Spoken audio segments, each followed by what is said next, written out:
Ragin'. Ragin' Review. The Ragin' Cajuns will be a source of pride for this university, for the alumni, fans, and donors as we achieve success in the classroom, in the competitive arena, and in the community. It's about to get really fun. We're looking for dudes that will stand up. Well, Coach, let me tell you today, I'm here and I'm ready to stand up. And I challenge you, Ragin' Cajun Nation, to stand up with us. Stand up with us. Let's lock hand in hand and let's walk through the gates of Omaha. Hey, I love y'all boys. Let's grind every day starting today. Let's do it. Y'all ready? Alert! Ready? Who's that team ready? Who's that team ready? That's up. I got one thing to say right here. Cajuns win!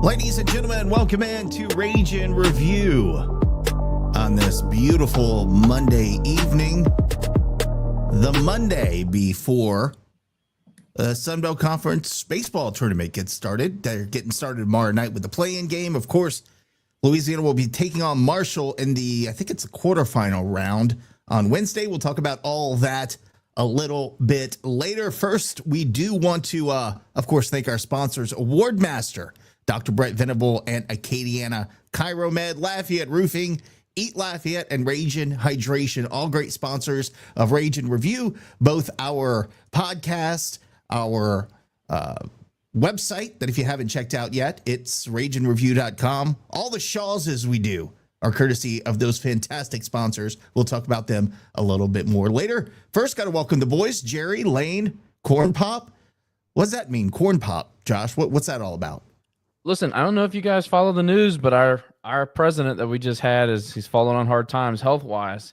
This is a real shock to most people, but this is just an ode to his buddy Corn Pop. I don't know if you heard the stories about Corn Pop, but he's a tough dude back in Scranton. So, you know, with all the different shout out to Dave, just jumped in with a comment.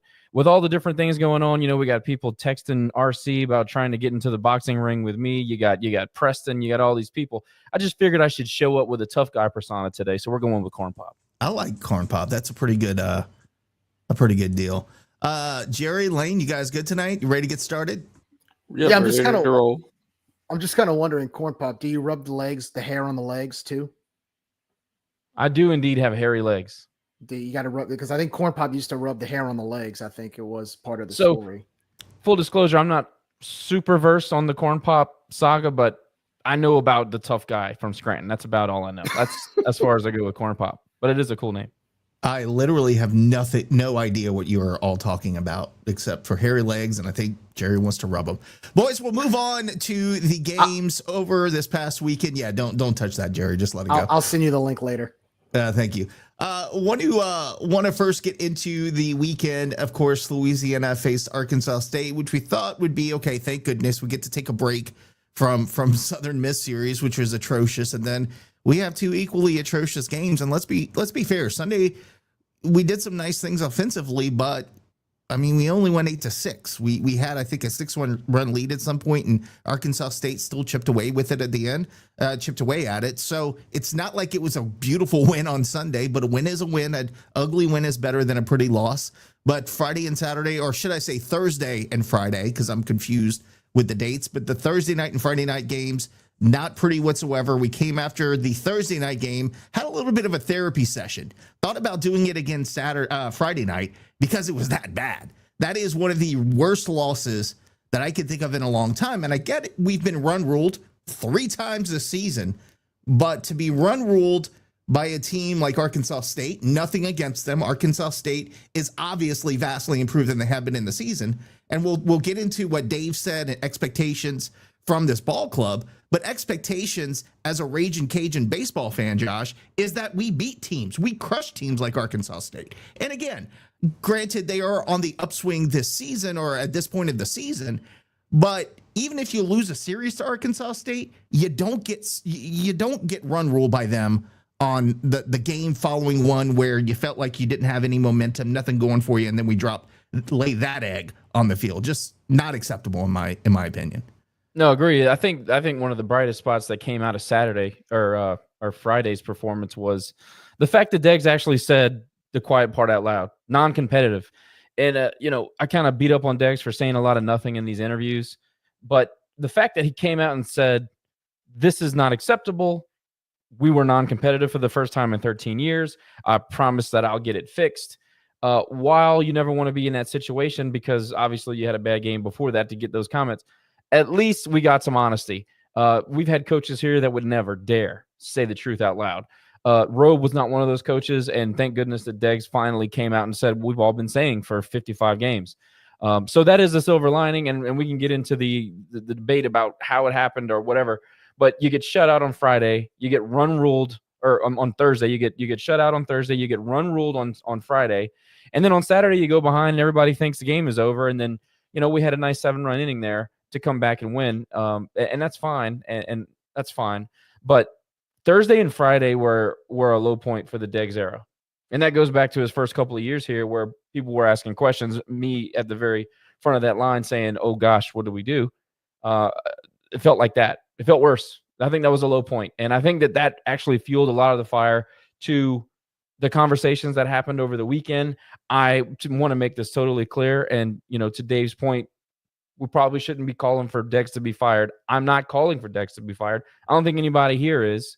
But you definitely start to ask some questions about what the future of this program looks like, because, yeah, we look like we're going in the right direction for a few years, and then this thing that happened in 2025, this is not just CDS. I can name a litany of reasons why you should be more than just a little concerned about what the hell happened in 2025. So this weekend to me was a lot more than just a couple of bad games. This was kind of, indicative of larger symptoms. And and Jerry, I want to ask you this question. I'm with Josh. I appreciate the fact on Friday night, he came out and he said those things. He did it obviously for a reason. My problem with it is, why is he doing that in game 54 and not game 20? Because why is he not doing this after we get run ruled by Louisiana Tech and just saying, well, we did have some good at-bats? That sounded, and look, someone said Marlin era 2.0. I disagree. I don't think this is Marlin era 2.0. However, that was very Marlin-esque. And then all of a sudden, game 54, when you shit the bed yet again, now we want to be pissed. That's the problem I have with it, Jerry. Well, first of all, I give credit to Coach Deggs on Friday night, because that game was atrocious, getting run ruled by Arkansas State at home. Again, look, Mike Silva has really turned that Arkansas State team around in 1 year. I mean, he's done a heck of a job there, getting them into the tournament, and it's their best record I think they've had in like 5 or 6 seasons. But I like the fact that Coach Deggs came and apologized to the fan base. We talk about Marlin era 2.0. Marlin would never apologize to the fan base for a bad product. So let's get that corrected there. I really did, as a fan, as furious as I was walking out of the Teague on Friday night, at least he acknowledged how bad it was and said this will get better. To your point, Nick, about what happened in game 20 and why he's saying it now, usually in the first 20 to 25 games, you're still sort of testing the waters. Sometimes, teams usually tend to get better as the season goes on. I think why now this is just my guess on why he said what he said, was because I think, in game 20, it's one thing to play like that. In game 54 or 55, it's another. And when you regress that far down after a nice weekend in Atlanta, then you get swept by Southern Miss, where you're not even competitive in 2 of those 3 games. And then you come and play an Arkansas State team who you pretty much dominated over the last 2 decades and get run ruled at home. I think it's at the point where even after a bad weekend in Hattiesburg, you expected them to come out and at least compete this weekend. Not only did you not compete, on Thursday night, we were here throwing fits, losing 3-0. And then the very next night, we get run ruled by 10 runs. I think that was sort of the icing on the cake for Matt Deggs to come out and just accept the fact that what he saw is unacceptable. And I think that's why he said what he said. Do I like it when a coach acknowledges it early on in the season? Sure. But I think after a game like that on Friday night, guys, I don't think he had a choice but to apologize to the fans for that display on the field.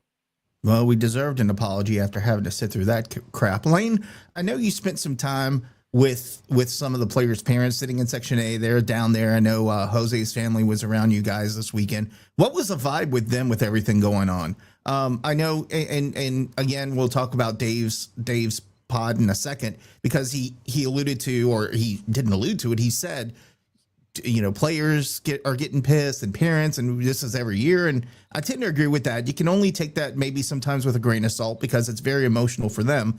But what was the general vibe, one from Section A and two from the parents that you guys encountered this weekend?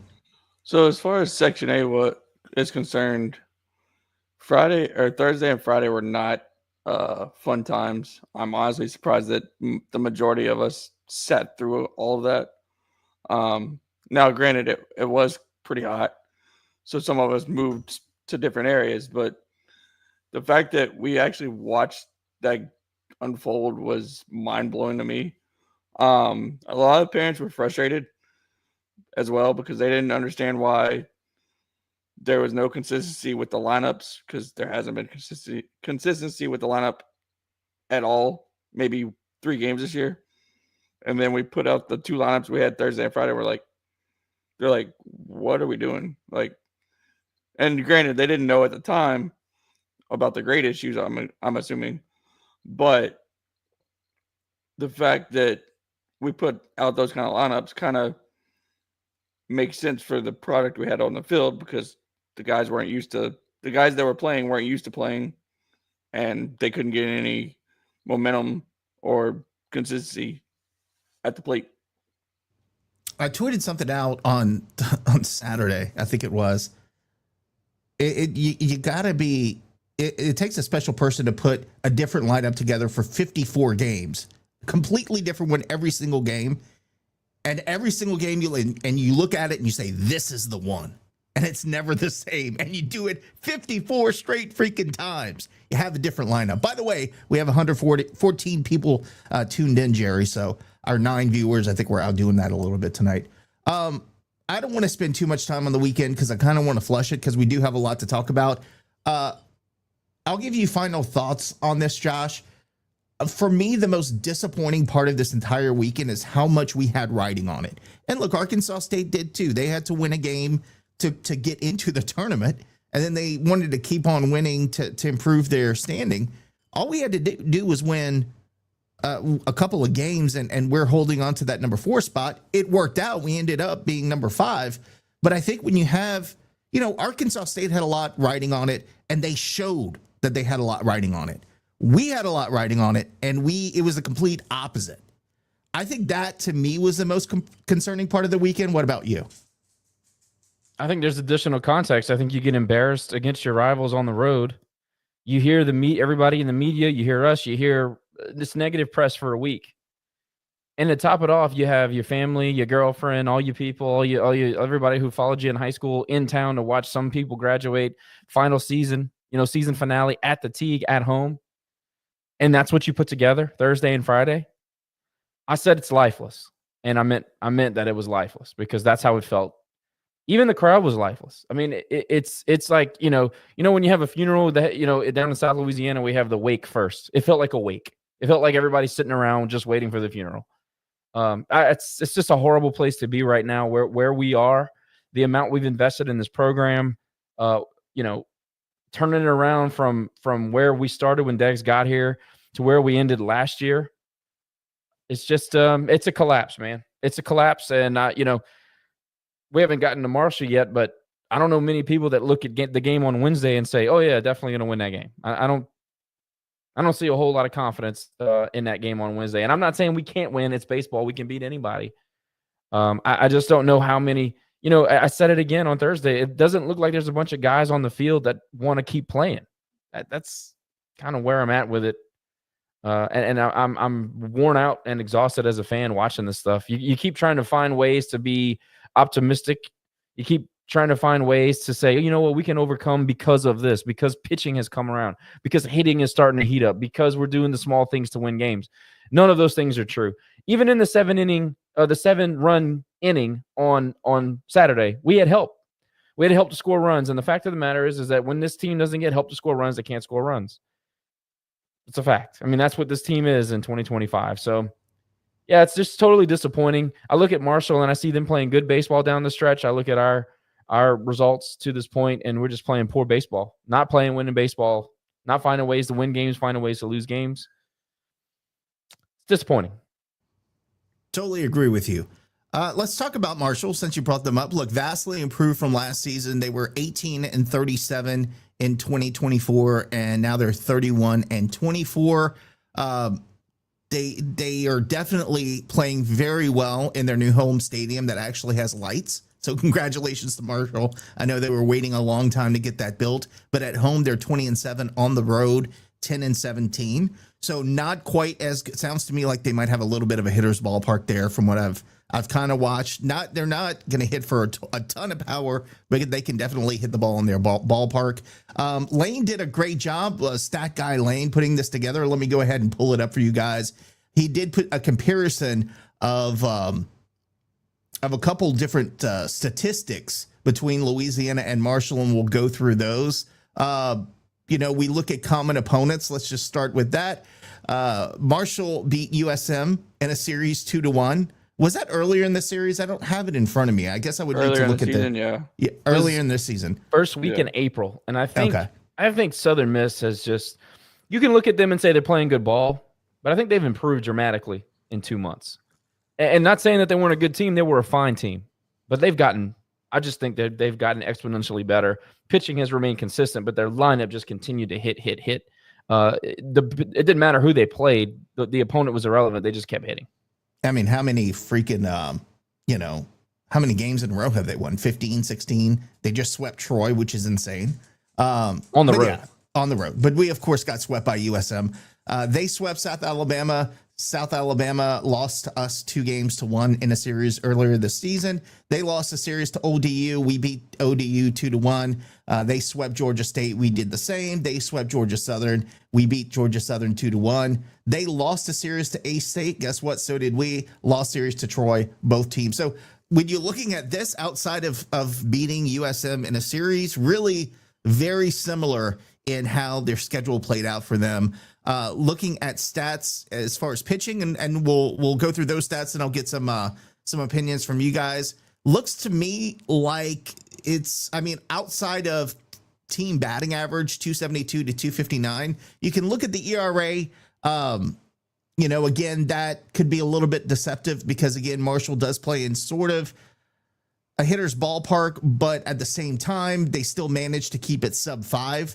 So team ERA for UL is 5.43. Obviously, that has increased tremendously over the last few games, and then fielding percentage relatively the same. Obviously, Josh, we're going to have to get it done on the mound, as well as obviously get it done hitting the baseball. But looking at the two pitching staffs, and you go through the individual players as well, and you can look at the bottom there of it. It also goes through some pitching stats for individual players. It's a very similar kind of feel between the two teams. I don't know that they're going to overpower you, but they have pitchers and a deep bullpen that are capable of getting it done this week. What's wild is that Bryce Blevins was one of the best pitchers in the Sun Belt Conference last year. And right here, 6 ERA. Yeah, it's crazy. I don't know if his appearances are down. I see his strikeout numbers are down. I'm not 100% sure what's going on with Blevins. If there are any Marshall fans in the stream, please let me know. He's still their Friday guy too. He's got to be the best 6 ERA guy in the country on Friday night. I watched that guy was unbelievable. I think he held us to 1 run last year with the Debo lineup. That Trey LaFleur, Debo, that was a much better lineup, more potent lineup last year. And I thought Blevins was really, really good. Good sinker, good. He had great velo. A pitchability was one of the best we saw all year last year. And he did that at the Teague. So not sure what's going on with the ERA there, but that is deceptive right there. But going back to our side, it comes down to it's postseason play. Who do you trust? Who do you trust that's going to have the mentality to go up there and just battle? I think we trust J.R. Tillett. I think we trust Chase Morgan. I trust Herman. I do. I know he's not been good lately. I don't know what's going on. He's giving up runs, and he's getting his pitch count elevated, which is not like him. I'd like to, if we're going to use him in a capacity where he's going to start more than once, we got to keep his pitch count down.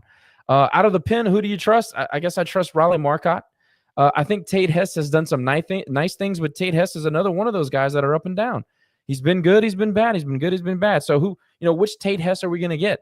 Hammer in short appearances, I like a lot. He wasn't that great the last time he came out.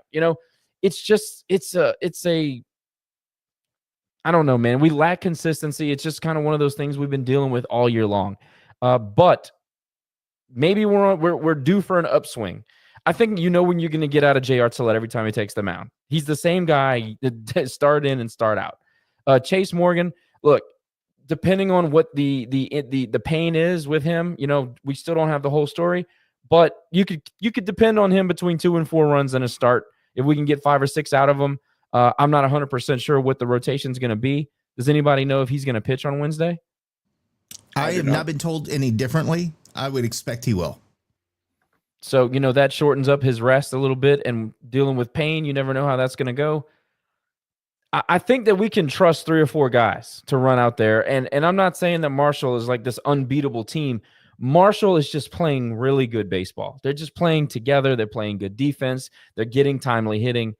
I don't know a ton about Marshall based on not being able to watch them play very much, just by the numbers and just watching their results over the last, 3 or 4 weeks. They're on a tear. They have a great win over West Virginia, who's playing great baseball, ranked, I think, in the top 15 right now. And that's a midweek game. And I know everybody likes to poo-poo on midweek games, but, talk to me about last year's Marshall team needing to get a big win in a late season in a midweek game.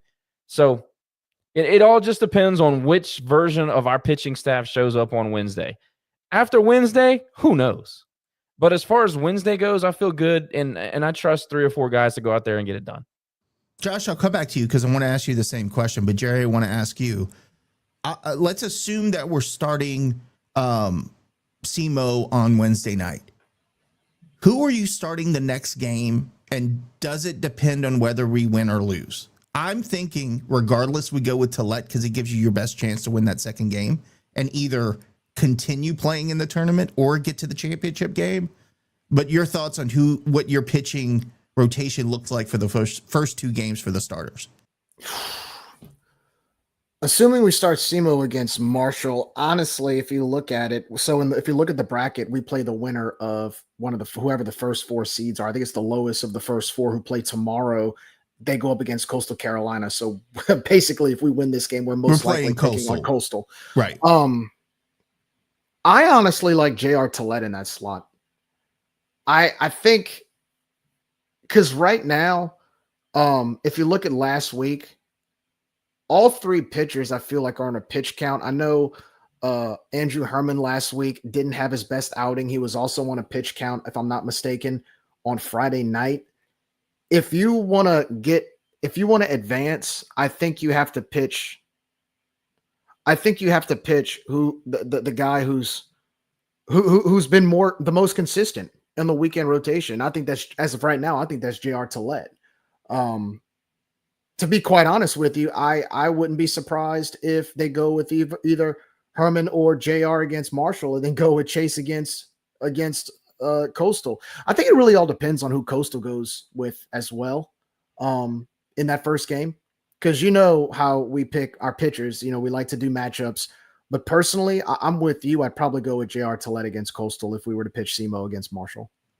Lane, I'll ask you the same question. Assuming we're pitching SEMO on Wednesday, who are you pitching game 2, whether we win or lose? I think you got to throw Tillett out there whether you've won or lost the game against Marshall. I mean, it gives you, like you said, your best chance to win. He has the lowest ERA on the team. But I really don't know. I mean, I would go that route. Now, if they want to rest SEMO until Thursday, that might be the better decision. But also, we're the last game on Wednesday. So seeing everybody else play and figuring out how those matchups happen helps us in that instance. But yeah, I would go with Tillett on Thursday. Corn Pop, what you think, man? So I was just checking to see how left-handed heavy their lineup is, and I couldn't get really any good information. So Stat Guy Lane, if you can find something, that would help me make my opinion. But to me, if they're going to load up the lineup with left-handed hitters, I think it's an easy decision for Deggs. He's going to go Herman. first of all, you know how much they like senior leadership. You know how much, Dex is going to go with the dog type mentality guy to get the tournament started. It would not surprise me at all to see Andrew Herman start on Wednesday. And if that's the case, it'll absolutely be dictated upon whether you win or lose. If you win, I think they're going to probably go SEMO, because then we'd be playing the next day, right? We play on Thursday, right? So Correct. So that's, that would be his full week of rest. Hopefully there's no pain or lingering pain or anything like that. We can get 100% SEMO. That would be great. If we're going to make any kind of a run, that's how it has to be. And look, if you can go 2-0 and you get Tillett in game 3, that's a major advantage against anybody in this league. Doesn't matter if it's Coastal, if it's Southern Miss, it doesn't matter. When you get to pitcher 3, if you're throwing Tillett out there with a pretty decent bullpen that's ready to go, I mean, we have an advantage in that situation. Even, well, I'm not going to say that just yet. I'm going to see how we play on Wednesday. But no, I think, and I'm actually going to make the prediction that we're going to start Herman on Wednesday. That's what I think is going to happen. He's a little bit more jelly arm. He doesn't have as much. He's not a high effort guy like Chase Morgan is, and he's also not a high pitch count guy. Typically, he's been elevated lately, which I said that earlier, but he's not in his career a high pitch count guy. So if we can get classic Herman to go out there on Wednesday and set us up, if we can get 6 innings, that would be a dream. Get 6 innings and then run out Hammer for an inning, and then, maybe go to Marcotte for an inning and then see where we're at. I don't know. I think Herman's going to get the start if I had to bet, especially if they're going to throw out a lot of left-handed hitters. Good stuff. Speaking about hitters, let's talk about hitting. Again, Connor Higgs just playing really well this season and putting it all together at the plate. 346 batting average, 16 homers on the season. Their closest power hitter, well, they got a couple of guys. Maiken Yu has 12 homers, batting 265, and then Ethan Murdoch is at 10 homers, batting 277. Their top hitter is Eddie Leon with a 301 batting average. So, you're not. I think it's a little deceptive. Maybe they play a little bit of small ball, and I have to admit, I've not watched a whole lot of Marshall this season, but maybe they play a little bit of small ball. Maybe they just hit and execute at the plate and on the base paths. We'll have to wait and see for that. Jerry, do you think, I guess, just by looking at stats, because again, I'm assuming you probably haven't watched a whole lot of Marshall as well, but just looking at the hitting stats here, obviously, if we start, like you said, Herman, Josh, on Wednesday, you're going to want to keep the ball down. I think if he does that, he's going to have success against this lineup. Your thoughts about what you all has to do to be successful on the hitting side this weekend or this week? You're talking about our bats. Yes. First of all, don't overrun bases. Don't get out. Take every opportunity, play base to base. Don't get fancy with the double steals and all that other crazy stuff that we've done that has backfired on us. I do think the Montgomery ballpark plays to our favor because it's very similar to the Teague. So I actually think we have an advantage there. I also think you're going to have to swing. This is not a weekend. This is a do or die week for us, where if we want to keep playing baseball in the postseason, this is our last chance. Bat on the shoulder on a strikeout cannot happen. It's happened all season. I know that it's hard to get out of a habit like that, but this is a weekend where every game you have to play it. You're going to play as if it's your last. Be aggressive at the plate. Try to make contact as much as possible. Use some power. Learn the park. I think if we can do that and be more disciplined at the plate, then we can make some noise in certain scenarios. But I also think that the bottom half of the lineup is going to have to step up. You can't depend on Connor Hicks to hit a home run every time. You can't depend on Caleb Stelly to get on base. You can't depend on Jose to get on base. I need to see Owen Galt get on base. I need to see Lee Amadei when you've got 2 or 3, you've got 2 guys on base with 2 outs. He needs to get the timely hit like he did on Saturday to open up the scoreboard. You're going to need some of those other guys towards the bottom of the lineup to step up. Donkey, he's out for the year. We're going to need somebody to step up in his place. You're going to need if Brooks Wright comes in, he's going to have to get on base a few times. You're going to need some of those guys. So I think in order to really have a shot with the bats, get used to the park, be aggressive at the plate, and the guys in the bottom half of the lineup need to step it up a notch compared to what I've seen in the last really all year. Josh, what I need to see is patience at the plate from our guys. And I'm looking, I'm comparing slugging percentages between the two teams. Marshall slugs for 439. We slug for 387. Now, individually, guys like Connor Higgs are slugging 681. Caleb Stelly, 513. The guy who never plays, Blaine Lucas, 412. Individually, we have better players that are hitting the ball individually. But Marshall's got patience at the plate, something that we're going to have to do against Marshall really for this entire series. I get swinging first strike is great, and it worked for Arkansas State this weekend, but we have got to show patience and not swing at trash, something we have done all season long. That's why I hate the matchup. Blevins is going to throw it in the ground, and we're going to swing at it. That's just, people are going to look at some of his numbers. They're going to say, what the hell's going on? And I just checked out. He's one of the top inning pitchers. He's made some of he's made more appearances than most people in the Sun Belt. 83 innings pitched, which is shocking to me at a 6 ERA. I don't know what the hell's going on with that guy, but I'm telling you, when we saw him last year, he was the real deal. So I hate the matchup. Left-handed pitcher, first of all, our split is pretty bad. We don't hit left-handed pitching nearly as good as we hit right-handed pitching, unless that changed over the last month or so. I guess I haven't checked it, but it hadn't been good. But I will say this, there's some hope in here. For the first time, we see Caleb Stelly actually being a presence at the plate. Not just dinky little, dribblers running out infield bunts and things like that, getting on base. And I'm happy that he had his OBP up, and that was great. But we needed slug out of Caleb Stelly, and you finally started to see that over the last month or so. So that is a big, big feather in the cap for Stelly, and it changes the offense.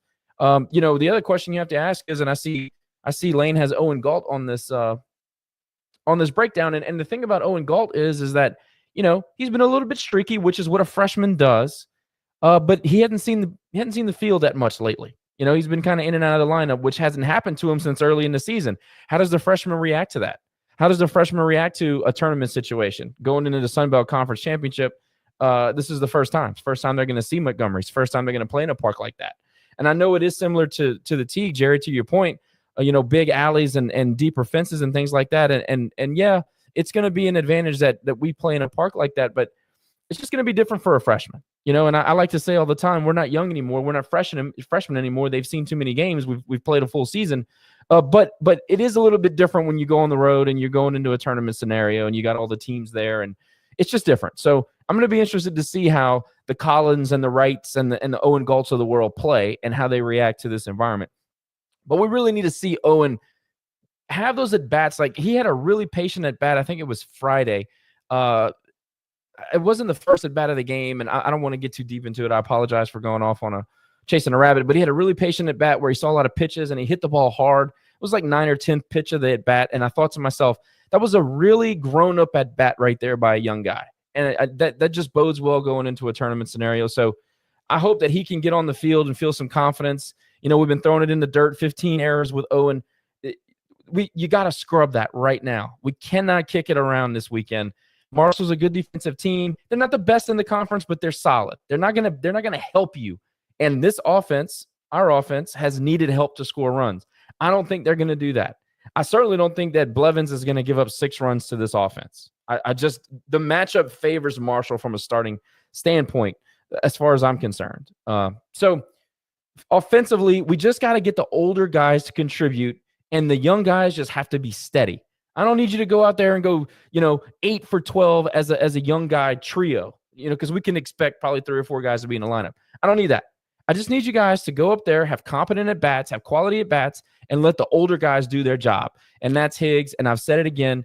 Higgs should have been a Player of the Year candidate for holding this lineup together and carrying it for the majority of the season. That 346 and 16 bombs, and I forgot how many doubles and 50 RBI, that doesn't even really tell the story about how good of a season this guy just had.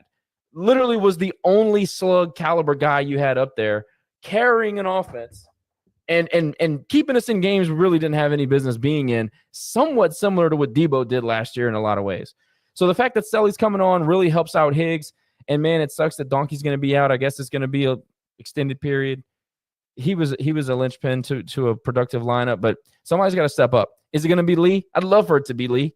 We need somebody from the left side to just keep pounding the ball. I mean, if we're going to get to Blevins and we're going to make it hurt and get into that really young bullpen they have, because look, guys, a lot of their guys are young. A lot of their guys are old. They have a lot of seniority on that team. But when you start getting into the bullpen, it gets real young.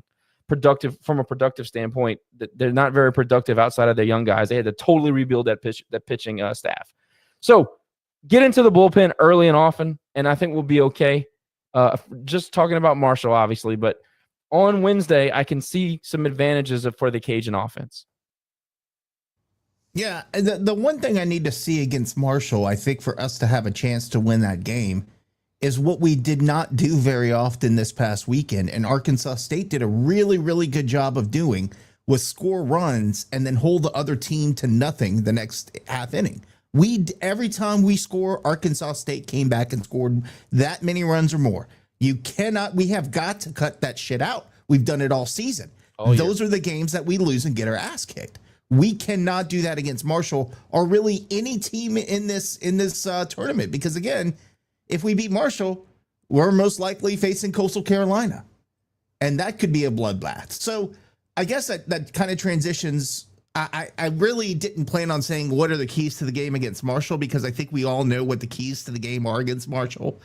But just as a tournament as a whole, I want to go around the horn and ask you guys what is. And I know it seems like it's a crapshoot right now that we're probably not going to win this tournament. However, there's a reason it's played.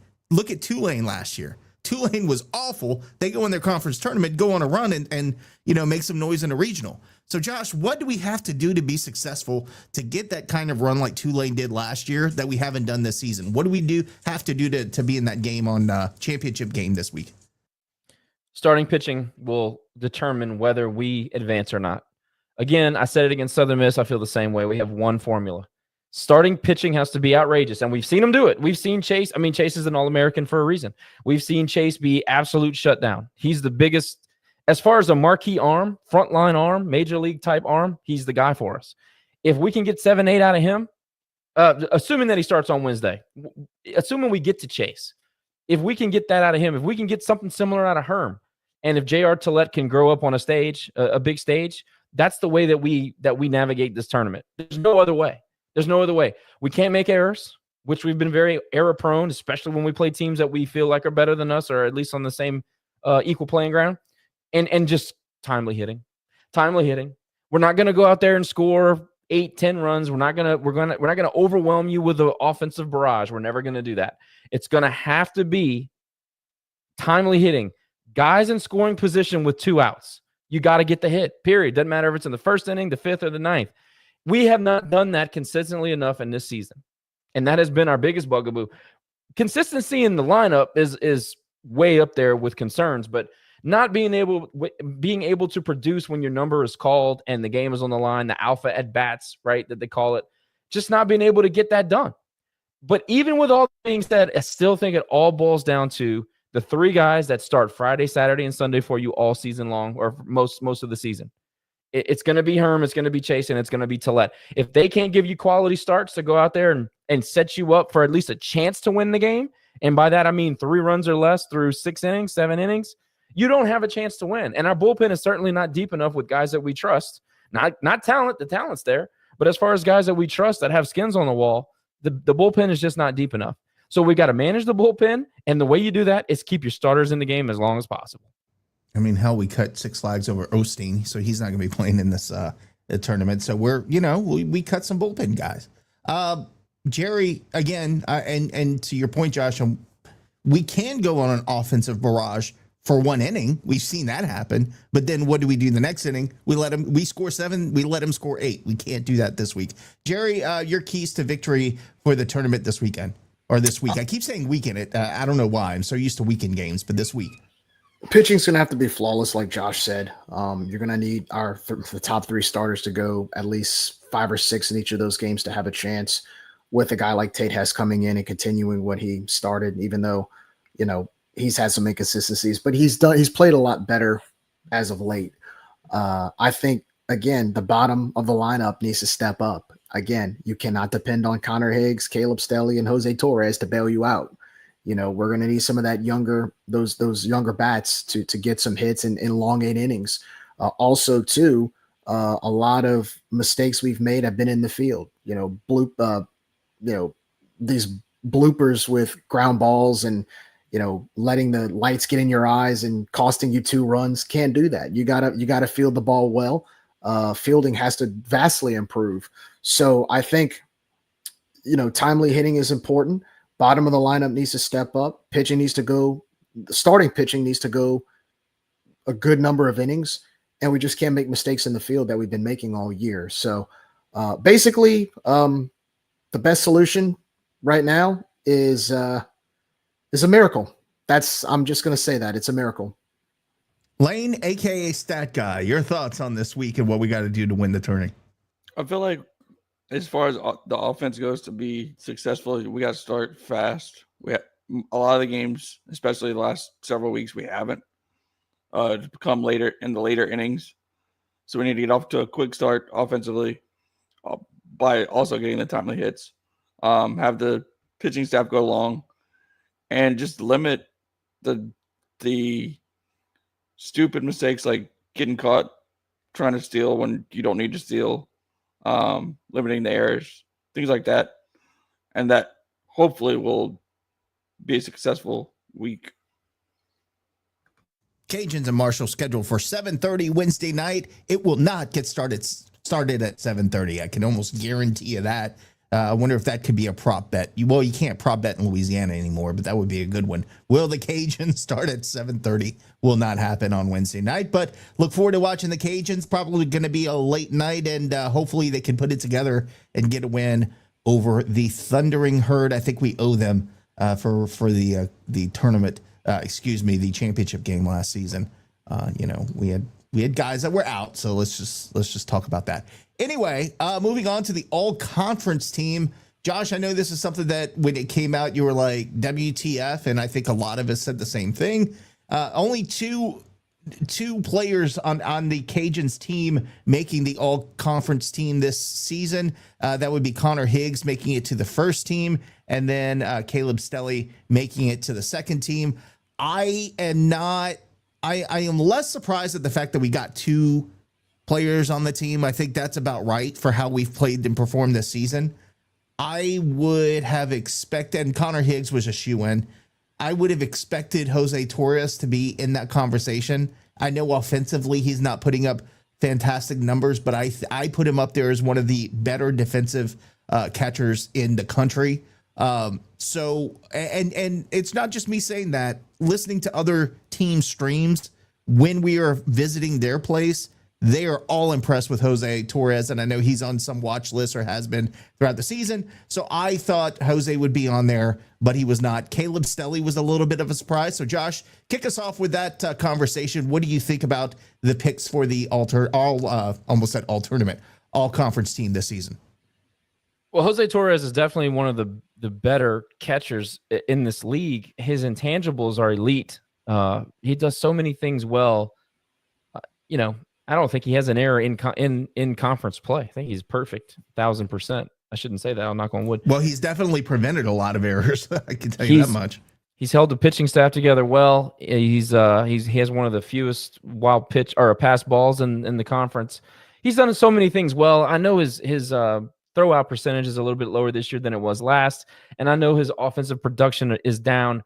Look, man, when you're the only guy that's a clutch hitter in a lineup, it's difficult to continually have those at bats over and over and over.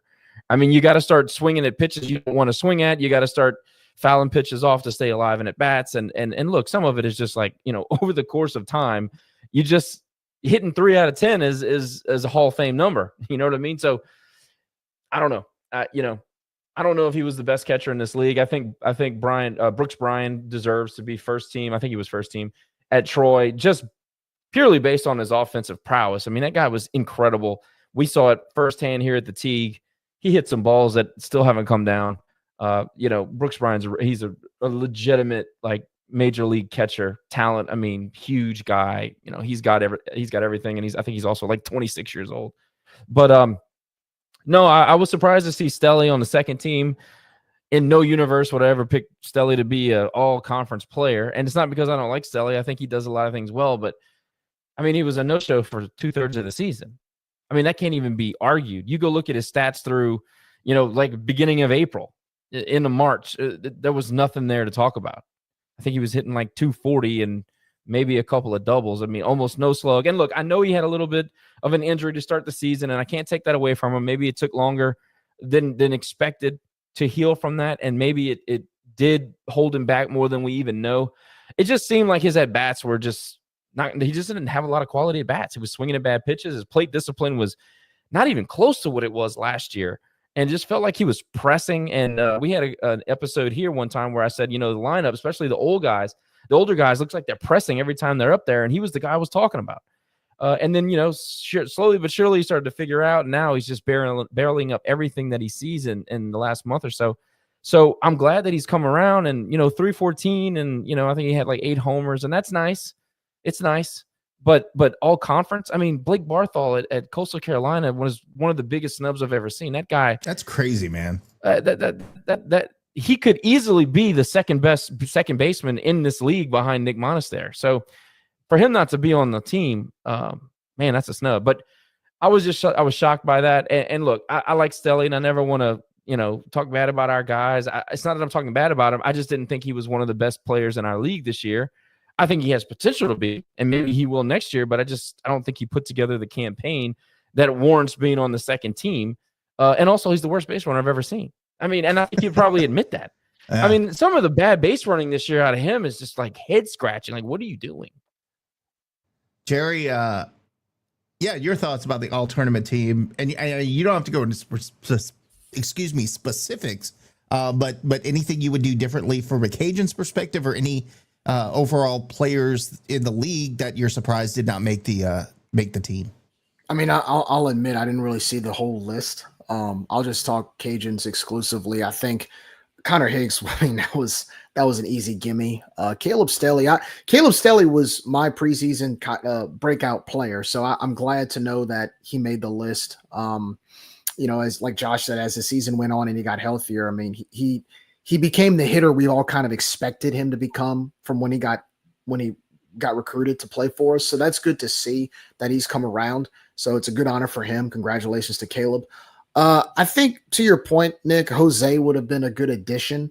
I think as far as him behind the plate, I mean, baseball's rarely get past him all year, and he's got a really quick release time, trying to pick off guys at second. He's the leadership that he possesses is unimaginable. I kind of expected his bat to be a little bit better this year. And I honestly think instead of hitting 274, if he would have hit maybe 290, maybe 290 or 293, 294, I think he would have been maybe a second team all conference. But with that said, not really surprised by the list. I mean, look, we've been inconsistent and injured and all up and down. So it is what it is. But congratulations to both Connor and Caleb on their honors. Rubber Chicken must have gotten hold to some crack in that feed, because saying that none of our pitchers made the list. And look, nothing against our pitchers. I mean, Chase is a fantastic pitcher, All-American at one point, fought through injuries. I mean, you can't ignore the fact that the injuries affected him this season. But there's nobody, I mean, who on this team can you say is in the upper echelon of the Sun Belt Conference right now when you look around the starters that we face throughout the season and starters we haven't faced throughout the season, and bullpen guys. Even if you go Chase or Herman or Tillette, who are they better than? Right. They're not better than Middleton. They're not better than Allen. They're not better than Morrison. We could go down the list. They're not better than the guy at Troy on Friday night. And let's not talk about talent-wise. We're just talking about the body of work this season. Right, the season that was put together. Regardless, injuries or whatever. It is what it is, So, no, I'm not shocked that our pitchers did not make the team. Lane, any surprises, anything on your end that you want to say before we close it out, move on to the really fun stuff? So I did feel like Torres should have been on the list, even as a second team. And I think I even mentioned in one of the group chats that he should have been at least a consideration for the Robichaux, I think it was the Robichaux Leadership Award. I feel like he's been a leader when he necessarily hasn't needed to be. And I don't know how they determined that award. It looked like it was just based off offensive numbers. But I feel like he should have been a top candidate for that. But I also feel like he could have been on the second team. But congrats to Higgs and Stelly for making teams 1 and 2. Now, I think because of the junior college ruling, he has a chance to play. Jose does with us next year. He actually mentioned it after we took the picture with him that they're working on getting that. Jose, if you're watching, buddy, I will cook again for you, whatever you want. You can invite the family. We'll have another prime rib. That was an expensive prime freaking rib, but it was good. Hey, whatever you want to eat, we got you. That dude ate 3 plates of food and dessert. Dude can put down some food. All right, boys, let's get to the fun stuff. Let's talk about our friend Dave with the Locked In Sunbelt. Had some stuff to say about what is going on, some of the things that we said on the last, I guess, therapy session that we had on Thursday night, and also what is being said on social media. And let's go ahead and play a clip from what he said, and then we'll come back and we'll talk about it. People to understand, and I'm going to shift it so I want to make sure people see it. All right. So I'm sitting here in my home. All right. I'm going to just show you a couple things here. See if we can see it. Okay. See if you don't see my mess. That's my father. All right. So I quickly want you to understand that. So my father watches over me. All right. And here with my bourbon, that's a poster of Tony Robichaux and his poster when he passed. You can see I got my dad back there on the shelves and the hat to Tony Robichaux. Okay. So that's how much I think of Tony Robichaux. All right. I want people to understand how much that man meant to me. And then they went to a regional the next year when they hosted, and the stadium got built shortly thereafter, and they never were able to capitalize on the success on the field and the building of the stadium. They didn't go to the NCAA tournament 17, 18, and 19. Diggs has gotten them there the last few years. And so we'll come back and talk about how the Cajuns have these unrealistic expectations, what the Cajuns are compared to what the Cajuns think they are. So, if you want to see the rest of his comments, be sure to check out Locked On Sunbelt. Dave does a great job. And of course, before he trolled us, he sent me a little message with get ready because it's coming. But he made some really good points. Some I agree with, some I'm like, I'm not sure about that. But one of the things that I wanted to ask is, he said expectations in Lafayette are exceeding what they should be. And he went through how many years we didn't make a regional. He kind of touched on that just now. He said things like, before 2012, Robe was potentially on the way out because he hadn't been in a regional in a few years. And then we hired Deggs, and Deggs came in, and then, the rest is kind of history. And then we talked about it on Tuesday night where we were saying, yes, Deggs got us to 3 straight regionals, but that's not good enough for our program and our expectations. So I kind of get both sides of it at the same time. And he said we're living in 2000. We're living the 2000 College World Series, and we're stuck in that. And we've only been to 1 College World Series, and we're still, talking about it 25 years later, have not been back. So all of that makes sense. At the same time, I think it's not unhealthy to have the expectation that right now it does not appear we're going to get into a regional. And to me, that should be the minimum when you have a head coach that goes at his first press conference and says, we are going to walk through the gates of Omaha. I will always go back through that because, one, I appreciated that he said it. He put it out there. He set that expectation. But if you're going to set that expectation and not even come close to achieving it in 6 years, we're going to start getting a little bit antsy and start asking, well, you said this 6 years ago, 7 years, 8 years ago, and we still haven't even sniffed a super. Last year, almost. I mean, we could have beaten A&M and gotten to a super regional. But the fact remains, we've not been to a super in a really long time. So, Josh, I'll start with you. Some of that was admittedly from Dave, kind of targeted towards some of the things that you said on the pod. But your thoughts over his comments, and do you think our expectations are unfounded, that we should, lower our expectations and not expect to be a regional team and get 40 wins every season? Anytime you start hearing somebody talk about how much they love Robe, they're about to trash the Cajuns. It's coming. I'm messing with Dave. I just want everybody to understand that I love Dave. Dave and I have become, I guess, friends. I don't know if he would consider me a friend.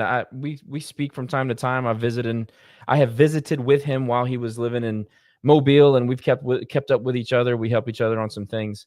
One thing that Lafayette sorely needed was an actual journalistic type of person to get into media, because all the media people around here were just friends, and they would go eat plate lunches together on Tuesdays after the press conferences or Mondays after the press conferences. There was no real journalism in this town. Never was.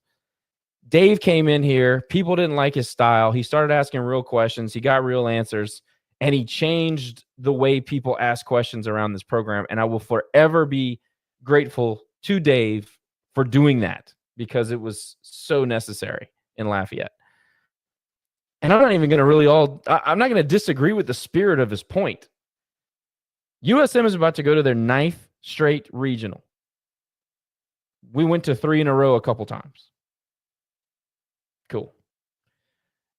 There is a gap between our programs. I don't think anybody can disagree with that. I don't think any real Cajun fan that's been following Cajun baseball for an amount of time over the last 25 years can honestly look at our program and look at Southern Miss's program and say we're the same. We're not. They are a step above where we are. That's the truth. I mean, that's just a hard reality. But there is a difference between pre-2000 fans and post-2000 fans.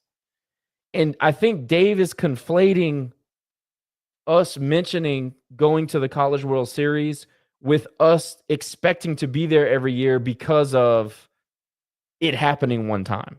And us having expectations for a program that we've invested so much money, capital, effort, you name it, into. Those two things are different. It is not reasonable to expect to go to a College World Series every single year, even in the SEC. That's not reasonable. So I'm going to disagree with him on that. Like, there's nuance that belongs in this conversation. What he didn't mention was that in 2013, he said in 2013 we went to a regional. That's not true. In 2014, Matt Deggs, at the time the best hitting coach in the country, and Tony Robichaux, at the time the best pitching coach in the country, built a juggernaut. They built the unanimous number 1 team in America, something USM has never done, by the way, just so we're clear. 2014 should not be a team, and I've said that 1,000 times on this show. 2014 should not be something that we constantly compare our teams to. It's just not reasonable. That's a shooting star. However, it did change things around here for a while. In 2015, you went and won a regional and went to a super, went to Baton Rouge and had one of the all-time great super regionals in Baton Rouge. All of us remember that. Walk-off or game-tying home runs and late-inning heroics and great pitching performances. That was real top-notch college baseball. That happened in 2015. In 2016, we hosted a regional in the T. It's like people forgot that happened.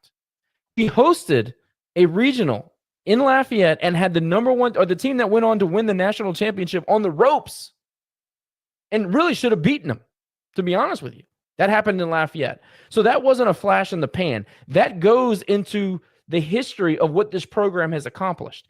And yes, in 17, 18, 19, we made a horrific hire of a recruiting coordinator that kept us down 4 years, set us back 4 years. We hollered at the top of our lungs from 2017 until 2019 that it was a massive mistake to have that guy on staff, and it set us back. And then you throw in the loss of our coach. You throw in the complete and total chaos that building a new stadium caused, because we had an AD who was lying to the fans. We had a coach who was literally building the stadium by himself. No program could have weathered that the way that we did. I mean, yeah, we didn't have good seasons. We were putrid for a long time. Enter Deggs. Deggs walks in and says what everybody wants to hear. And I'm not necessarily saying that he shouldn't have said it. I was thrilled to hear, let's lock arm in arm and walk through the gates of Omaha. But we also kind of know it's a little bit of a sales pitch, okay? You have to know Deggs. You have to know that. So, yeah, you want to hear it, but you also know it's a sales pitch. So, cool. Nobody's fault. I'm not blaming him at all. He comes in, and for 2 years, we're bad to average. He builds a roster a certain way. He pisses off a lot of people along the way. And listen, I understand that Tony Robichaux ran this program a certain way for 20-plus years. I get it. I knew you were going to rustle some feathers when you get a new coach in here that has a different philosophy on recruiting, coaching, kind of players that he wants. I get it. I totally get it. So even though I was critical and tough on him then, I still had a little bit of understanding of why it was happening. Then he turns it around. We go to regionals 3 years in a row. I don't know when it became like this imaginary bar that making a regional is baseball nirvana for Lafayette, Louisiana, and the Raging Cajun baseball fans. Because we're the top 64, we're one of the top 64 teams in America. Well, we've gotten somewhere. No, man. Y'all forgot for a while what we were working for, and that was the national championship. And no, we only got on the doorstep one time, and we were a bad inning away from playing LSU for a national championship in 2000. That's a big deal, okay? Everybody forgot about that. We were one bad call at second base away from going the year before when we were playing Rice in the Astrodome. In the Astrodome, yeah. Right. Yeah. So then you go to 2007 through 2009. Those were all good teams. 2007 got absolutely raked over coals. We should have been hosting in 2007. Instead, they sent us to A&M. We played our hearts out, still got robbed out of a win.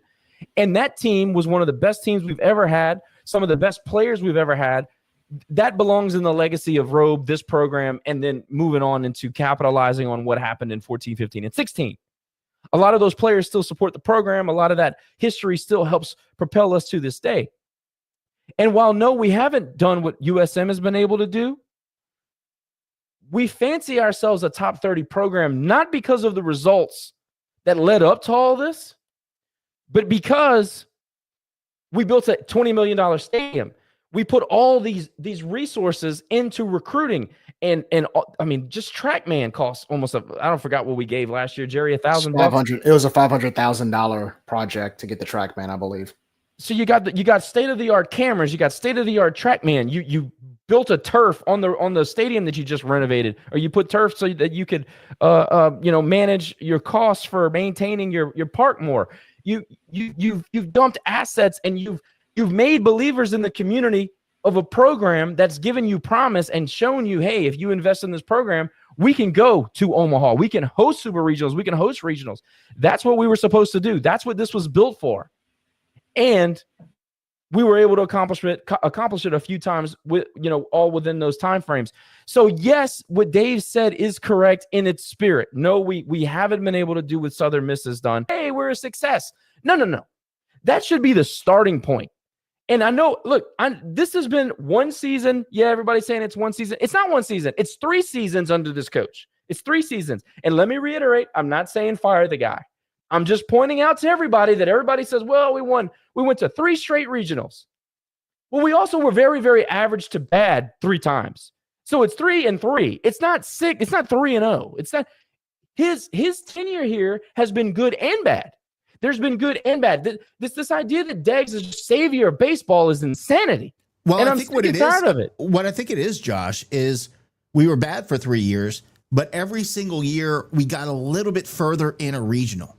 And that's what, when you go back to like, why are you upset? Because the expectation is every year you get a little bit better. Like you are better than the year before. Now, I understand that's not going to be the same every single season, but you also don't expect to be playing in a regional final last year and then getting almost swept by Arkansas State. Like that is a drastic difference between last year and this year. And that's why there is the concern. And you missed on a lot. This is the 3rd time in 6 years that you missed on a lot. There's going to be 15 defections off of this roster this year. That's not a hiccup. That's a total failure. And by the way, and I know it was Dave that brought it up, and I'm not hitting on Dave for this. Why are we talking about Tony? It's 2025. This is Deggs' program. This is Deg's program from the ball boy to the guys charting pitches to the guys taking care of the outfield. This is Matt Deg's program. And Matt Deg's program has been good in 3 years and bad in 3 years. Let's call it what it is. So come on. I mean, look, this is not a Robichaux thing. This is not a Cajun fan base thing. This is, we've given you every tool you asked for. Diamond Club has been helping out with all the little things that I just mentioned. We've given you every tool you asked for. We've given you the investment. We've given you this fan support. We've shown up in the rain. We've showed up at nighttime in the middle of the night. We've done all the things that the fan base is supposed to do. We showed up. We punched the clock for us. We came in and did guerrilla warfare for you. Where was that in reciprocation to our investment? That's what I wanted to know. And the fact that he apologized this past weekend, I'll give him credit for that, because that's what he should have done. But this whole idea that we're not who we think we should be, Dave's point about that, I disagree that we shouldn't expect to be a regional team, especially in an RPI league that's constantly 6-5 in the country. You're playing an RPI, a top 5-6 league, so you have great series built in, on top of the fact that you've built a reputation that you can get good teams to come and play you, or a Irvine on the road, or a Nebraska, or all this. We have put in all the sweat equity. The tools are at your disposal. This ain't Tony Robichaux coming from McNeese and having to build this thing with his bare hands, with people welding pipe and putting up chain link fences, and we're going in with a pressure washer and building a stadium. That ain't this. This is not that. You were given a ready-made winner. It's time to win. And I'm not talking about making a regional. It's time to make some people uncomfortable. It's time to win a regional and go to a super and host a damn super. That's what it's time for. And to his point, we're not Southern Miss. I'll be the first to say it. I agree 100%. Southern Miss is better. They're a better program overall. But to say that we shouldn't expect to be in a regional every year or competing for championships, I disagree with that. That's loser mentality, in my opinion.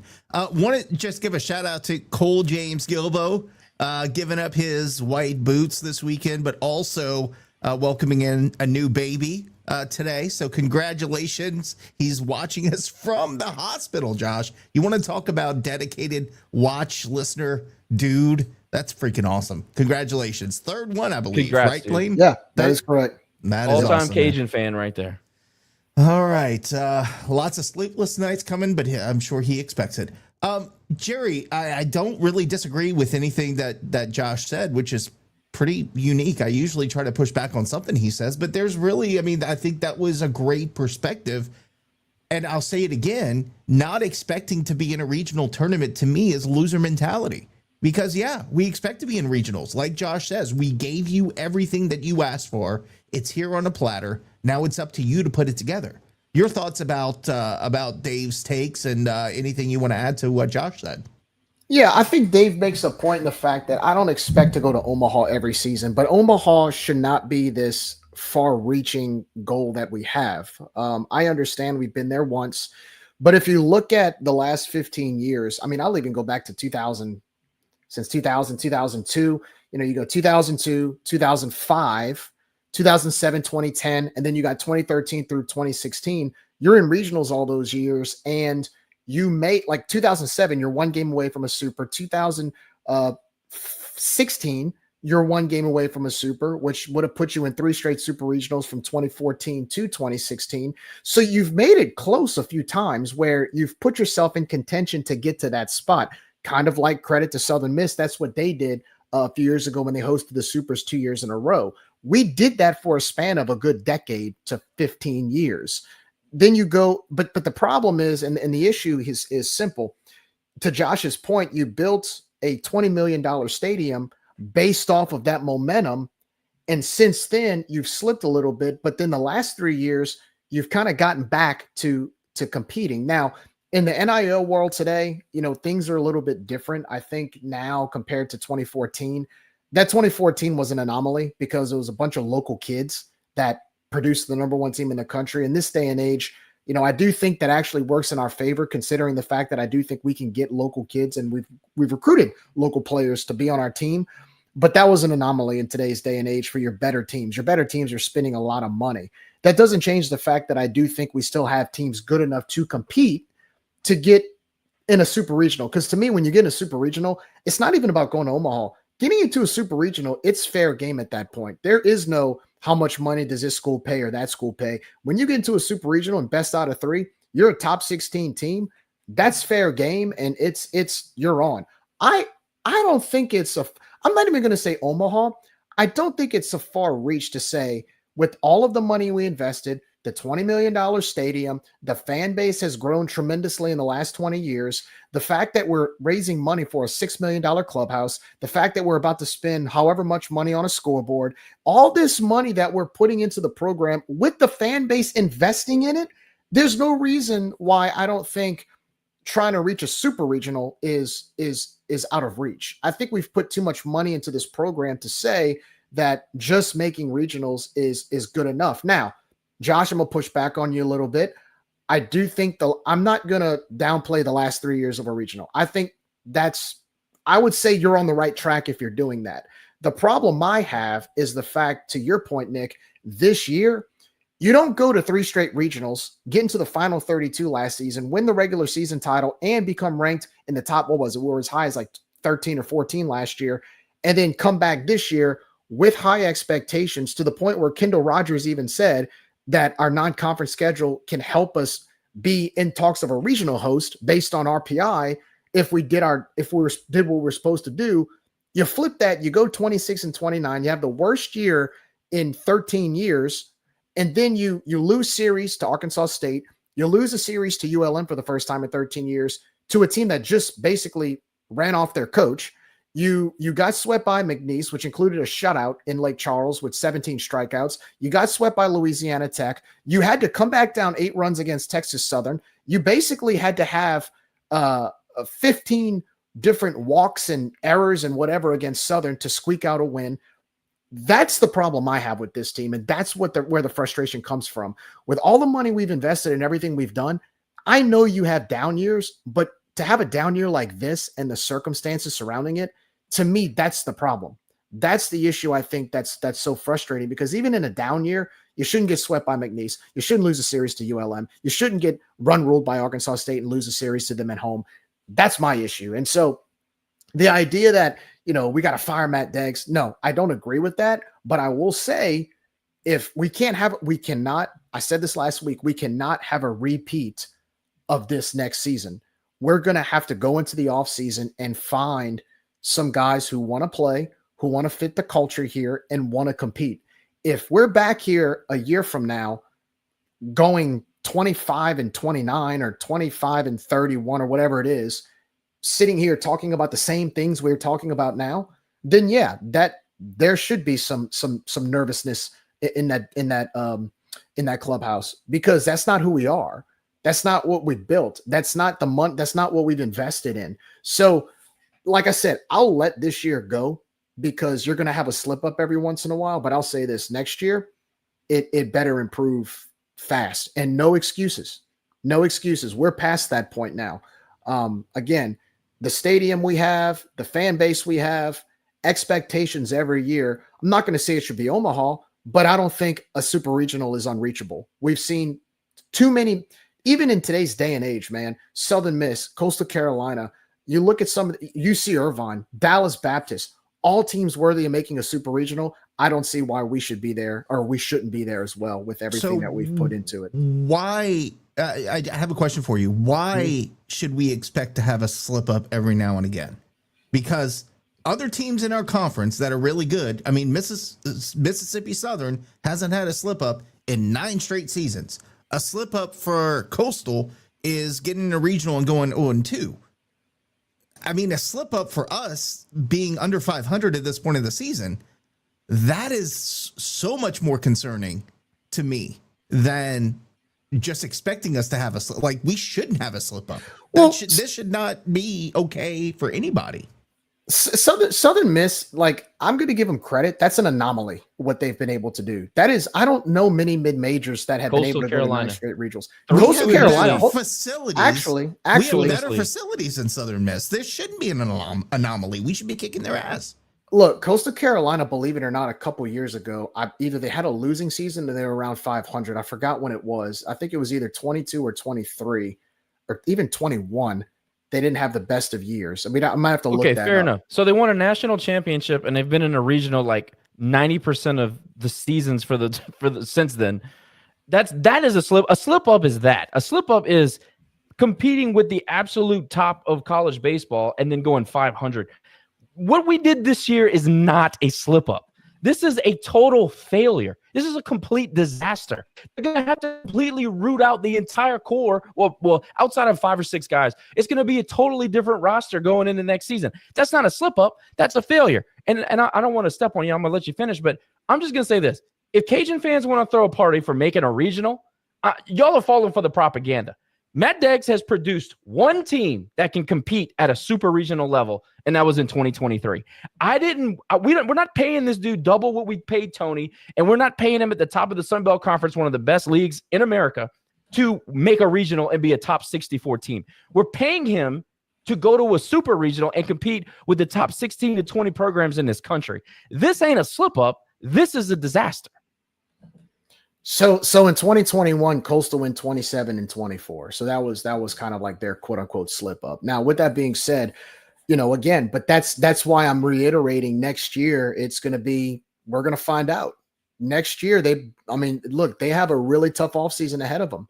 So I'm with you on that. I mean, if you have 2 straight seasons like this, yes, it is a disaster, but we're going to find out next year. We're going to see next year. We're going to see next year where we stand. It's kind of a cop out to say, well, we'll see next year. We're talking It's about this not year. though. It's not though. This year is a disaster. To say that it is a slip up is letting people off the hook. We didn't just have guys we didn't lose our best hitter. Well, wait, horrible injury. Wait. When I say slip up, a slip up. Okay, I don't know what you're talking. When it comes to connotation, when I say slip up, it's a slip. It's bad. Like I guess maybe I should have been a little more severe on my description. It's bad. Okay. I mean, if that makes y'all feel better, it's bad what happened this year. You're going to every once in a while, teams are going to have bad years. Okay. It happens. It does happen. The question is how do you respond to that bad season? Look, you guys know, I don't like what happened this season, it's unacceptable if you look at the certain circumstances, but again, every once in a while, even your better teams might not make a regional. Even your better teams may struggle every once in a while. It's hard for us to see it because we do see what Southern Miss is doing. But again, Southern Miss is an anomaly. It's very rare for a mid-major program to go to 9 straight regionals. Coastal Carolina, I'll give you that. Yes, they won a national title. They are the cream of the crop of the conference. And to your point, I think we should be competing with them like they have. But again, teams are going to have bad seasons. It happens. I'm not letting it slide. But again, my mindset is, yes, we had a bad year this year. It better not happen. It shouldn't happen again next season. I'll just give you that. That's just my 2 cents. I think bad seasons for us should still be over 500. To me, a bad season for us should be we beat the teams that we should beat. We underperform maybe against some really good teams in the conference. We get our ass kicked by some nationally ranked teams, but we are still respectable.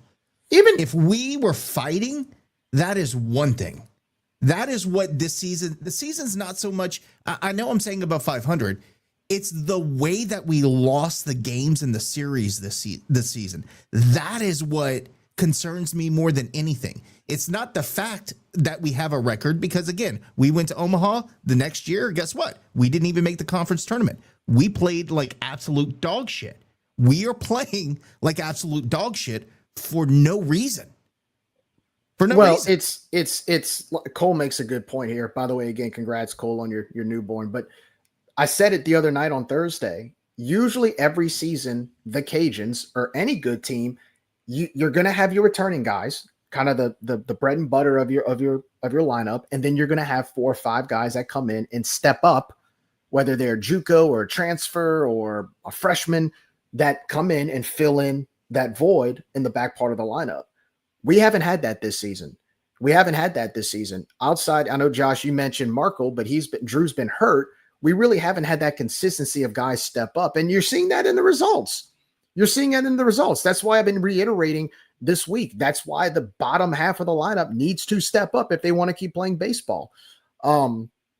So look, I think let's be honest, this is the worst season we've had since 2012. Okay. Even 2019, we finished 3 games below 500. We had a lot of injuries, but we were still more competitive. This is the worst season since 2012. Again, you're going to run into bad seasons. The question is, do we respond? We have no choice but to respond next year. But again, bad seasons and waving the white flag early in those are two different things. And that, again, is my concern. I agree with you. You're going to have seasons that you underperform. 100%. Every single team has that. However, do you have guys who are fighting? We don't have that. We don't have many on this roster. And that's the problem. I think to finish your point, we beat up on JT because we didn't have gritty guys and he missed on a lot of kids. But we can't say that about Deggs because everybody takes up for him. Deggs is recruiting these hitters. He's not on the trail. I understand that. I know he's not on the trail. I know it's a little bit different than it used to be. He lived here. They're all from where I'm living right now. It is not out of bounds to say we missed. It is not out of bounds to say we are not recruiting the right kind of kids, whatever. We did it to JT for 5-6 years. And all I'm saying is the way that they built this roster was not good. They missed. And somebody has to take the blame for that. But I don't think that's a bad thing to say that. I mean, it's obvious we missed. I mean, I think anybody can see that we missed. Well, you missed, but you also have kids on the bench that have clear talent. And when they are given the opportunity, they play really well, and then they're sitting for half the season on the bench. So, why are guys who are underperforming playing and guys who are performing sitting on the bench? But back to the original point. With baseball, we have a history of being successful on a national scale. I don't want to go into that mindset that we did with basketball with culture of can't. Because you only went to Omaha once. I do think a super regional is attainable with this program. It should be attainable with this program. We should be competing like we did last season in the top 25 and playing and beating good teams and competing in the top echelon of the Sun Belt Conference and going toe to toe with Southern Miss and Coastal. We should be doing all those things. This year we didn't do that, but look, here's the thing: what's done is done. There's nothing we can do to turn unless we go sweep through Montgomery this weekend and do what Tulane did 2 years ago in their tournament with their 18 win season. We're done this year. So now it's a question of, okay, obviously this was a terrible year, a bad season. What do you do to fix it next year? And that's what we pay these coaches to do. We pay them to fix it. So I'm at the point now where, yeah, it sucks. This season was rough. It's still going on. It's rough. But what do we do next year to turn it around? Because with the standards and with the money we spend on this program, I would think we should turn it around, right? Well, I mean, I think I can honestly tell you, once our season is over, I will not be thinking about our team until probably fall ball of next year. I am ready to have a mental break from the ups and downs of the season. I'm sure a lot of people are as well. That's fair. Justin asked the question, opinion on Leger. I think we get into that later. I think maybe after the season's over, we can visit what the coaching staff looks like and our opinions on that. Don't really want to get too deep into it tonight because we do have some more content to go through. But the last thing I want to go around and ask, and I'll start with you, Lane, because I've kind of kept you quiet, stat guy, dude. Wolfpack mentality, alpha on the uniform. I'm over it. Like we've been, we talk about 2014 and 2013 and 2015. And, we, at some point we have to put that all to rest, as Josh said, and that is not the normal. And that was fun 10, 15 years ago. I'm kind of over it. And what we say on this podcast and what the fans say is not going to change how Deggs coaches the team. He's going to coach it as he wants to, which he should. He is the man. He's, he gets paid the big bucks to do that. But I'm ready to be over Wolfpack, Alpha, all this crap that obviously we have not shown much of this season. Your thoughts on all of the, I don't want to call it weirdness, all of this, the stuff that he uses as motivation for the team. What do you think about it? Or is it time to be done with it, or do you like it? Before I go to that, congrats to Cole on his new baby, third child that they have. The other two are wild, so hopefully he has good luck with this one. But yeah, and to his point, we don't have enough dogs in the box. with runners in scoring position. Most of the time this year, there's been a lot of times where we've had runners on first and second and third, nobody out, don't score a run. You just can't win games like that. And I feel like getting rid of that terminology is probably for the best. We always have the hashtag water hose boys. There hadn't been a lot of water hose boys this season either. And I feel like maybe stepping away from that and creating a new identity, I guess, would be better. I mean, I can only think of maybe a couple of guys that deserve to have the C for captain or whatever. But other than that, there's not many guys that have stepped up. And I hope next season that we can see more of a leadership aspect in these players and more dogs in the fight, because we didn't see that this season. Josh, I'm with Justin. I am so tired of those damn A's. I think it looks silly.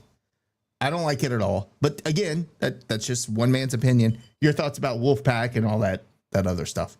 I think as you get older, it's easier to start kind of like ignoring that hokey crap, that folksy, corny crap. I don't, maybe that works for 18, 19, 20-year-olds. Maybe it does. We'll never know. I know a lot of those guys feel close. They feel like it's family. So maybe it works. For me as a fan that's been watching the program so long, I've been over it, honestly. The be uncommon hoorah stuff, I'm just over it. Like, especially when you're bad, I guess it gets aggravating to hear. So I'm not gonna beat him up too much for it, but that didn't do much for me. I'm about the game. I'm about the results. What are you doing on the field? Cole used a word I've been saying on this podcast for 6 months. What was it? Complimentary. We do not play complimentary baseball in any aspect. It's like the offensive guys are one part of the team, they're one team, and then the pitching staff is one team, and then it's so disjointed. They have no identity. They don't complement each other in any way, and there's not a more clear example of that as when pitching staff gives up, or the hitters go get 7 runs and then the pitching staff gives up 6. It's something that you can't really quantify. How is this team going to fit together? How are these pieces going to play with each other? We never settled into any kind of consistent role. We never settled into the team dynamic that I think it takes to go on a run. You don't see the energy. And I'll say this. I mean, I think a lot of people think this. I've heard this from many. Matt Deggs is just not the same guy he was in 2013, 2014. This is not the same guy. He doesn't have the same edge. He doesn't, as far as we can see, he doesn't coach the same way. I think that, again, there's a big difference between being the guy and a guy. That's what I was going to say. Yep. And the edge is not there. The attitude is not there. The grit, the toughness, all those things that he preaches. There's just been too many times that you see throughout the course of a game of the season. It just isn't. It's not that.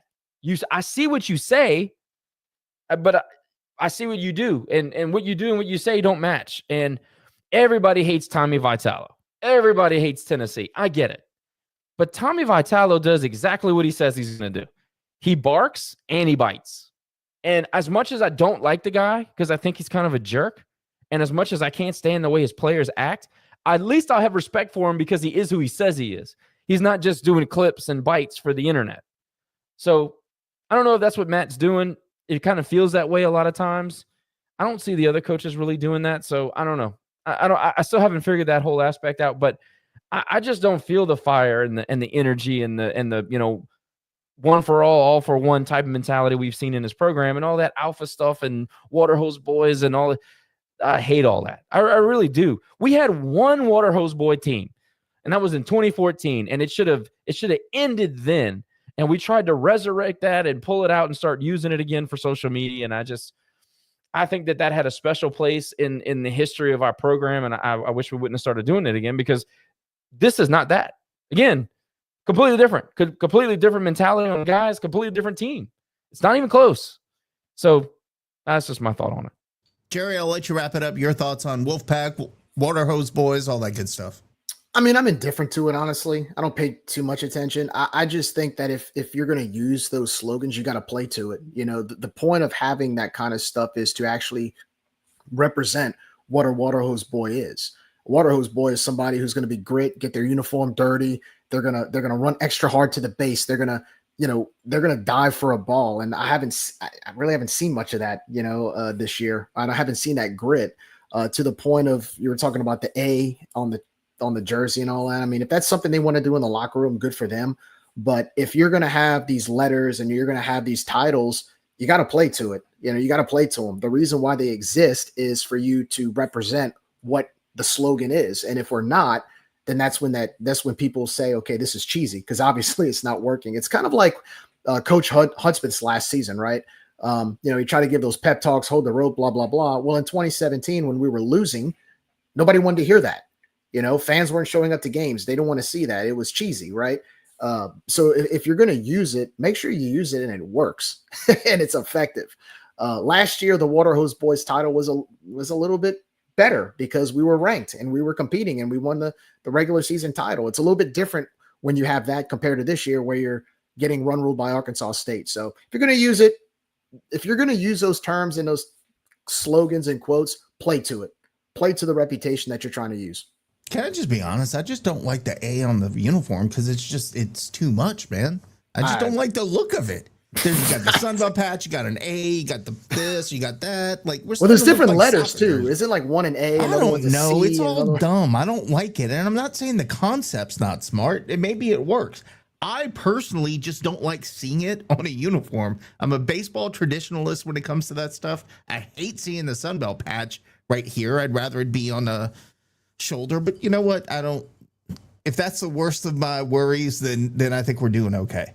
Let's move on. Before we get to the one of the final topics tonight, I do want to mention that we did have a basketball recruit that did decommit today. That would be Caleb Sanders, calling us the Regine Cajun Nation. So my guy, obviously, not too familiar with the program that he was committed to, but he decided that he was going to decommit today. Found it very interesting that some very Marlin loyalist type of people were laughing at the fact that he decommitted, kind of crawfished out of that and said, well, we were making fun of something else. Nah, dude, you weren't.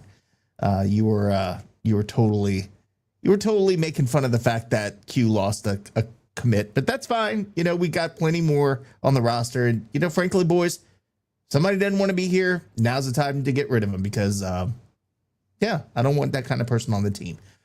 Don't underestimate the group of Marlin fans, because people forgot that there were basketball fans and there were Marlin fans. And let me tell you, the Marlin fans will root against the basketball program just so that they can say that they were right. Well, I'm telling you, that's going to be a thing.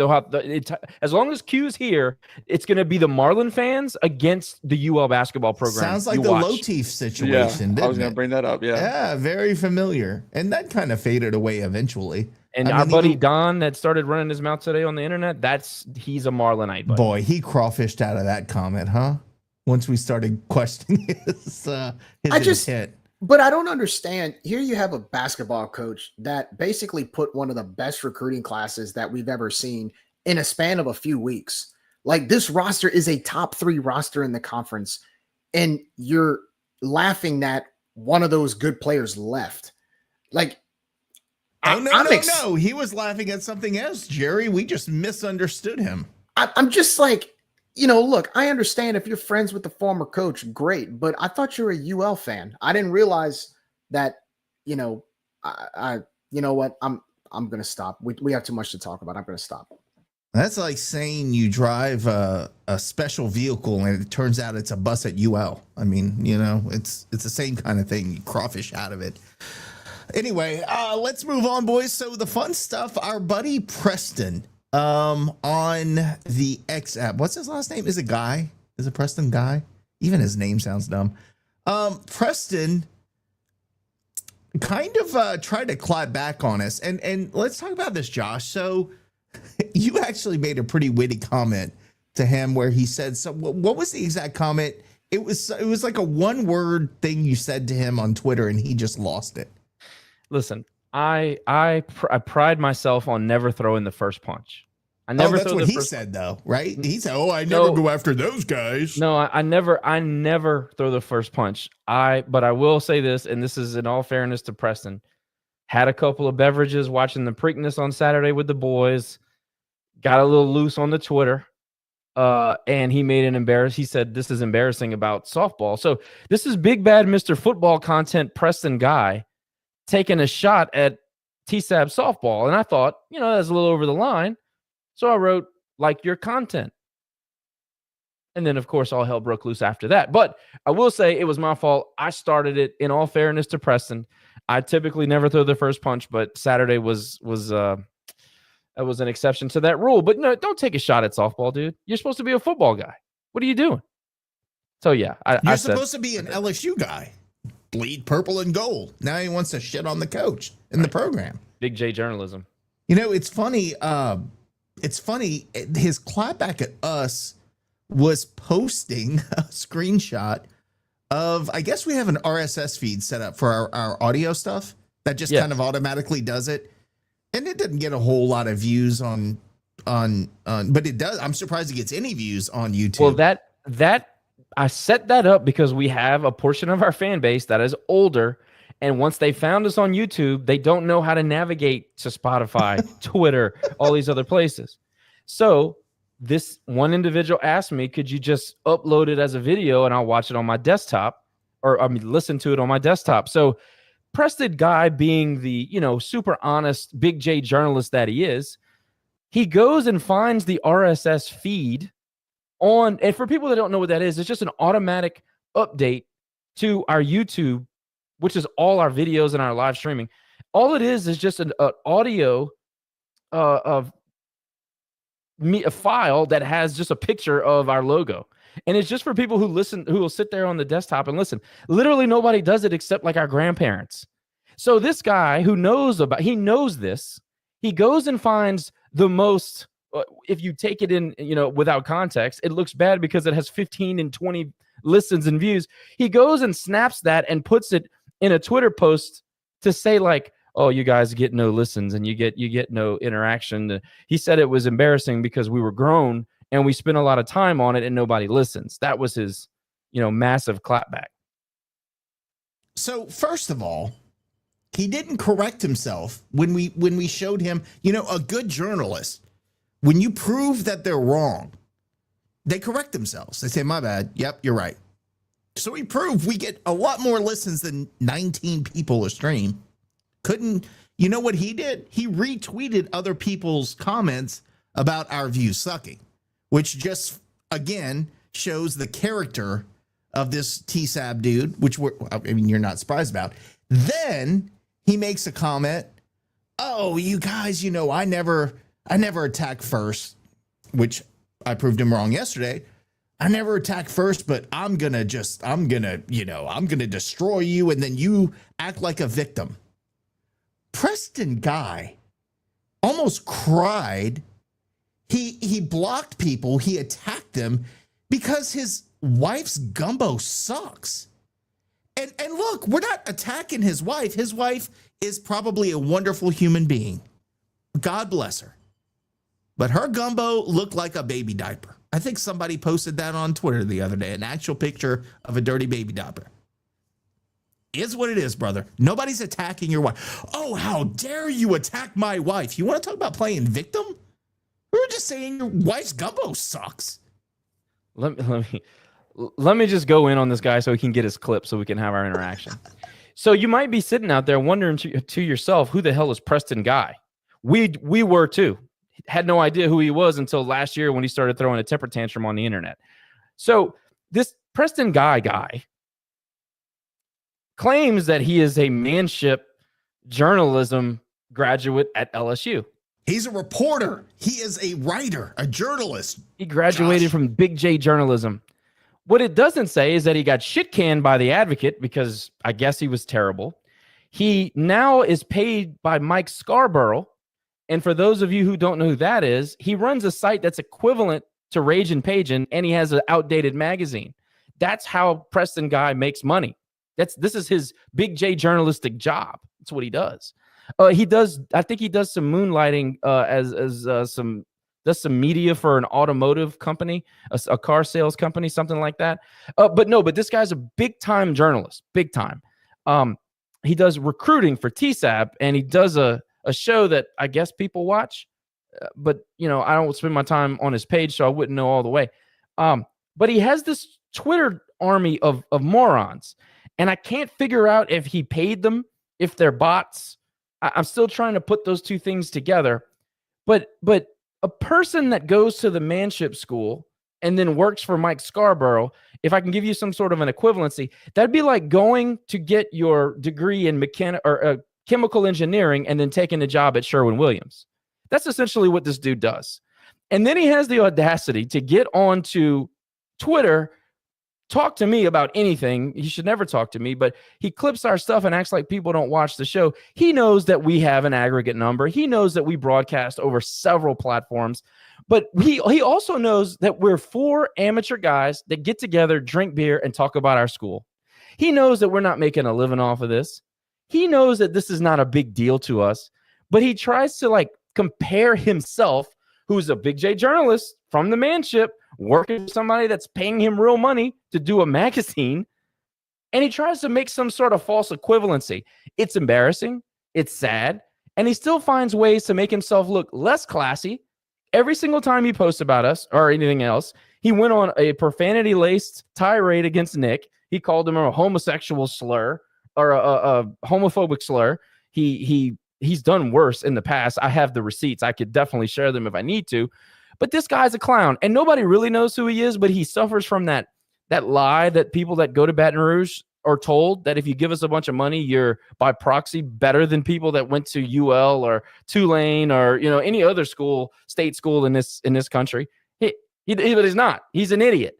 He is a failed journalist that works for Mike Scarborough, the guy who dropped out of USL to go grift in Baton Rouge off of a message board, who still runs a magazine. Anybody read a magazine in the last 10 years? Show of hands? I don't think so. Preston Guy's a loser. And I have a great time poking the bear because he's such a loser. And he thinks it matters. And it doesn't matter. But if you're going to clap back, do the clap back thing, at least use some integrity. At least use real numbers. Don't go try to find the smallest portion of consumption that you can. I mean, come on, man. You're better than that. Is he? I will say this. He has chef in his bio on X. The food that I've seen on his bio. He's as much of a chef as he is a journalist. I'm from North Louisiana, and I can cook better than the stuff that he's posted on X.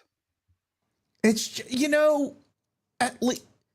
I don't know, Lane. It looks like he needs a couple of Ozempic shots. I don't know if he's not doing too well in that kitchen. I can't say anything either, buddy. I mean, look at me.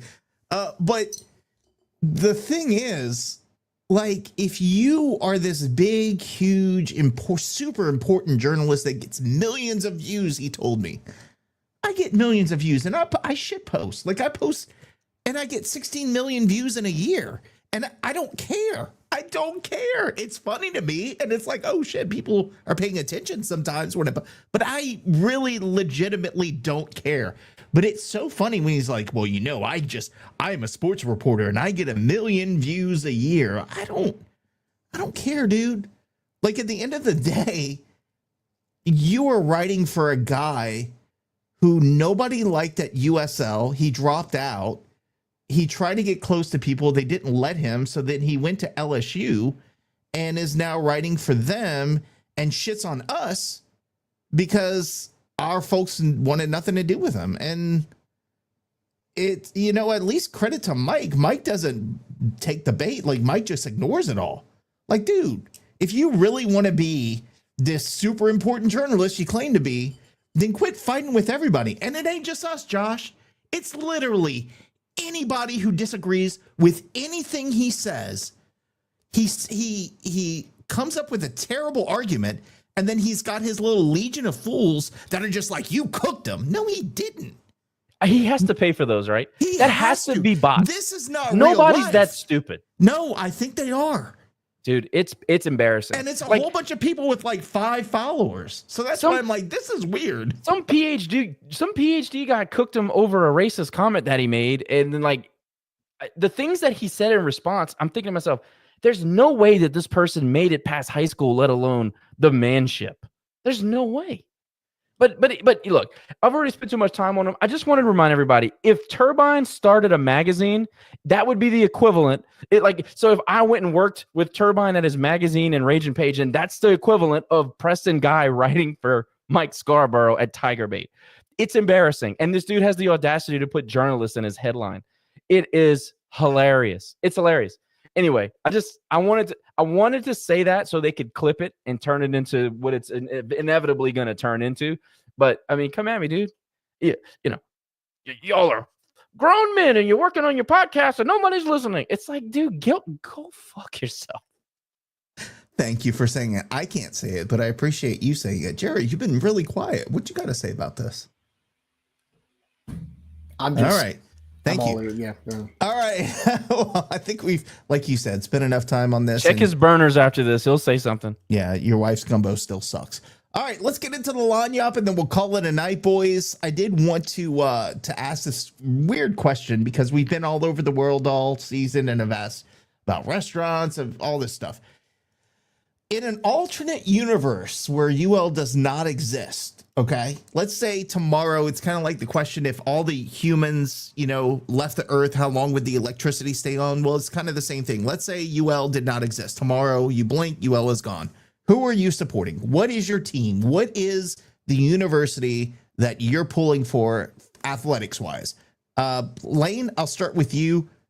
Who are you pulling for outside of the Cajuns if we magically disappear tomorrow? I was going to say ULM, but they're not really much of a school to begin with. But I kind of like Jesus, Lane from the top rope. Holy cow. I mean, ULM catching strays for no reason, bro. I mean, I'm from there, so it kind of fits. But I think like a team like East Carolina, especially with their baseball program and what they've done, I feel like that would be the program that I would watch.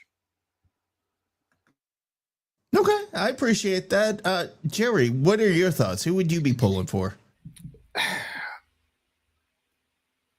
I don't know, man. I really don't have a team. Jerry, this was your homework assignment. You got to have somebody. The problem is NIL kind of ruined it for me because I used to be I like UT. I like Texas. And then they basically ruined it with NIL. So they're the richest team in America. No, but that's okay. You could say UT. I mean, I'd probably nothing wrong with that. I'd probably say Texas. I'd say UT. Okay. I'd say UT. Josh, what are you thinking? Who would you be pulling for? If we're talking about in 2025, I would stop watching altogether. I've soured on college sports, dude. I agree. NIL and the way things are run in a new team every year and you never get to know anybody. I'm out on all of that. It's all of my loyalty is only because that we have our team and we get to know people. So no, I mean, I think that in 2025, but if we had this conversation in 2005, I'd probably say Boise State. I'd be a Boise State fan. They changed so many things in collegiate athletics and they did it in obscurity until they burst onto the scene. And I just thought that, the way that they built that program and how they competed was incredible. So yeah, Boise State would be mine. I would say, God, I hope Terry's not watching. I'd pull for Tulane, man. And literally, well, I don't hate that. Because I mean, if I were smart enough and rich enough to go to Tulane, I would have gone there because I think it's as prestigious of a university as you will get in the South. Outside of Vanderbilt, right? It's a great school. And then I freaking love what they do with their image and their logos and their color schemes. They don't miss on anything that they do athletics wise. Makes it fun to be a fan there. So I got to give some props. They don't miss with their giveaways either, too. Dude, well, yeah, we give away. What, Jerry? Go ahead. Tell us what you're thinking. They actually, when they say they're going to give pennants out, they'll actually give the pennants, I don't hate the giveaway that UL did for the shilling distributing thing because once you know the story, then I think it makes the shirt cooler. Problem is that nobody really knew the story. They're like, why am I getting a Red Sox shirt? But the shilling thing, once you know the story of it, that's really cool, Jerry. But I agree with you. I mean, they're giving away, Sunbeam bread when Evangeline Made is supposedly the sponsor. I don't know. So you guys all gave mid-major answers. I gave Texas. I'll go mid-major for y'all. You know who I would actually pull for if everybody just went away? I'd probably, believe it or not, and this is kind of a out there, but I'd probably say UNLV. I'll say UNLV because I've always been a huge UNLV basketball fan growing up. I've been to a few of their games. And honestly, if you look at their football program with that new stadium, the Allegiant Stadium, they've actually invested a lot of money into their football program. They were perennial losers for a long time, and they're recruiting to Vegas now. They've done a heck of a job. They're winning games, man. So I'd probably go. I'm gonna, if I say mid-major, I'm gonna say the Running Rebels, UNLV. We got Raging Cajun here saying LSUE, dude. I think they're baseball, dude. And by the way, so I had, God, I'm getting old. Had one of my high school friends, her son played for LSUE, transferred to Loyola, and now they're playing in the NAIA World Series. That's pretty freaking cool for Loyola. So congratulations. Against LSU, who's like 54-0. Oh, so LSUE's in there again? So LSUS. LSUS. Yeah. You know what's funny? We had a couple guys from LSUE. I think Matt Carboni. I'm sorry, Matt. I'm sure he's not watching. I don't want to shit on the guy. Crowley kid, went to LSUE. But just to give you an example of the talent difference between like an LSUE and like Division I, it's insane because Carboni hit like 54 homers one year. I mean, he couldn't keep it in the ballpark. And then he came play for us, and I don't think he ever hit it out the infield. So it's like the talent difference, and not saying that those guys aren't talented, but when you get to Division I baseball, I think we sometimes take for granted how talented these kids really are. Because you see, I mean, they had won a national championship that year, and we thought we were getting a national championship kid. And again, I'm not trying to crap on the guy, but it just shows you there is a huge differential in talent. Ian Muntz, oh man, yeah, LSUS. Ian Muntz, so his brother, Luke Muntz, has actually moved up in coaching. So Luke Muntz, which I think I babysat before. Anyway, again, I'm getting old. Luke Muntz played some college or professional baseball. Had a cup of coffee with A's actually. Now is a manager for a AA team, I think in San Antonio, maybe the Missions now. He kind of moves around, but yeah, Ian Muntz now playing for LSUS. That's pretty cool. That is pretty cool. Uncle, I'm sorry. Yes, it's Emily's. I think Emily's son. But still, really, really cool that Ian Muntz is playing for LSUS. All right, I'm getting off topic here, man. My ADHD is kicking in, so I'm going to go around the horn and we'll call it a night. Lane, final thoughts before we go into the conference tournament this week? I would love to see us win a couple games in the conference tournament to make us feel a little bit better about the season. Jerry, what you got, man? Final thoughts. Prove us all wrong this week. Prove us all wrong this week that this year was terrible, blah, blah, blah, and go out there and get the job done. Tulane did it with 18 or 19 wins 2 years ago and against really good competition in the American Conference. So we can do it too. We've got the team. It's just a matter of just getting it done and going in with confidence. Play with some confidence and go have some fun. Jerry, you have any idea what Andy's at? What's a good only place? I thought you said OnlyFans. What's a good only place in NOLA? And Andy, you're going to have to come back with that. Not too sure what you mean. Be specific, yeah. Josh, I'll let you cap it off. Shout out journalism for a great race at the Preakness. Really good run. Gosker, that son of a bitch, messed up my trifecta. I almost hit one for the first time in like 10 years, but I don't know if anybody watched the Preakness this weekend. Looks like nobody did, but I'm always going to talk horse racing when I get the chance. Belmont. It's that's it. That's Triple Crown. What I was going to say is that Sovereignty was a scratch, didn't get to run for the Triple Crown. Unfortunately, we're not going to be able to see anybody run for the Triple Crown in a couple weeks. So kind of tough, but good horse racing this weekend. Were you guys old enough back in the day when KLFY had Passepartout in the morning, and then they'd have the bands play like at breaks, and they would like lip sync to the music? When I hear this rockin' Doopsie with Don't Mess With My Tutu, I can just see him with his big shawls playing it on Passepartout, man. Those were good days. We're never going to get those days back. Once again, thanks to our sponsors, Award Master, Dr. Brett Venable and Acadiana Chiromed, Lafayette Roofing, Eat Lafayette, Rage and Hydration. Boys, tonight was fun. We had a lot to cover. I think the mission of the day is to win a couple games in the tournament, feel better about yourself going into next season, and don't shit the bed. Step up, get it done. That's all I got. For Jerry, for Lane, for Corn Pop, Josh, I'm your boy Nick. Y'all have a good rest of your week. We'll talk to you after the conference tournament. And as always, go Cajuns.